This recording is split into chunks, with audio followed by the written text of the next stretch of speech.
Hello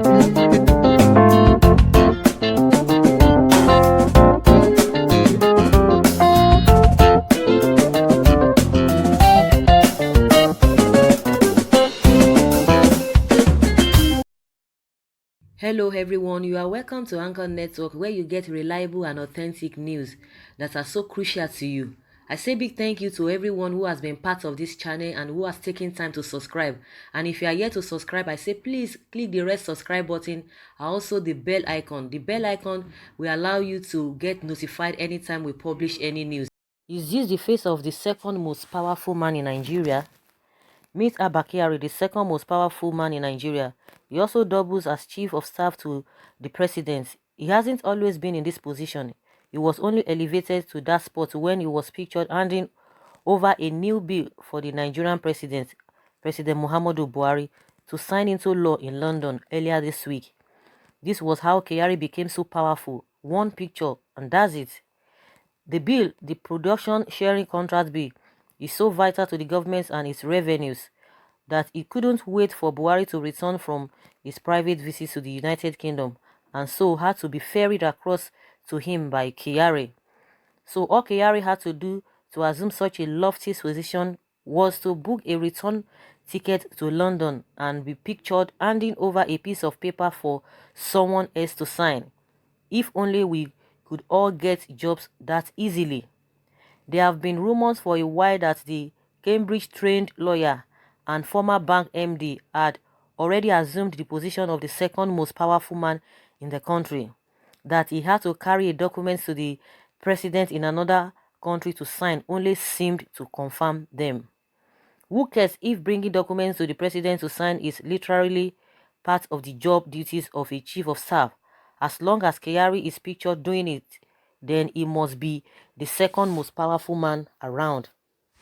Other countries might have very visible chiefs of staff to their president, but as long as this is the first time in a long time that we have had such a visible chief of staff, then he must be second only to the president.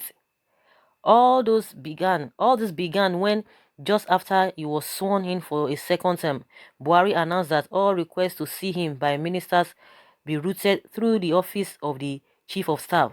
Let us ignore that the scheduling of visits to the president is part of the responsibility of the chief of staff.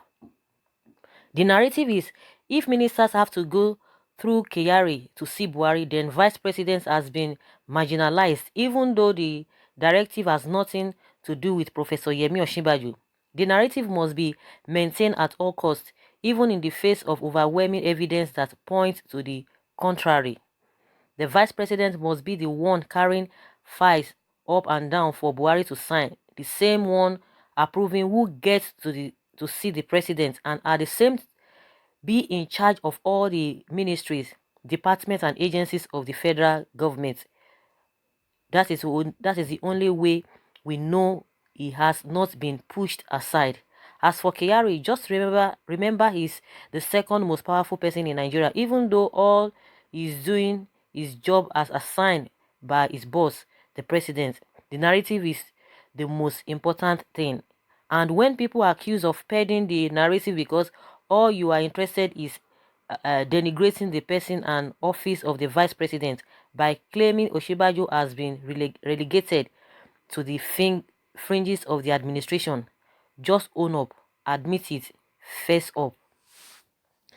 So guys, this is a something written by this is written by Tobiamo or something.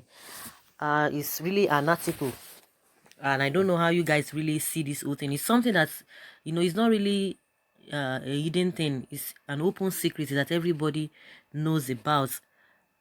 The man is really, really powerful. All of these things have been grooming before now. People have been hearing all of these things, but they are always denying it. Even recently, the the presidency has denied that they are not relegating the office of the vice president. They are not marginalizing him. That is what is expected of them to say. They are not going to say anything short of that. But evidence is before everybody. Everybody's saying everything, but they will tell you there's nothing you can do. That is just the way the president wants to, to run his administration. And so in as much he has some power to a very large extent, he can choose anybody, he deems fit to work with him, to do all manner of things. He can choose anybody, since he has already said all ministers should go through the chief of staff. That's the way he wants it. There is nothing anybody can do. It is just for those within the presidency to just be looking at the boss. Buhari is the boss, so he can do and undo. And coupled with the fact that these people are really close to him, maybe member of his family and all of that. Buhari style is that he always work with people that he knows, people that he can comfortably work with. I think the first tenure was when he made use of the vice president very well. He projected him. But I think this time around, he really wants to do things in his own way. And who are Nigerians to talk? Who are Nigerians to say otherwise?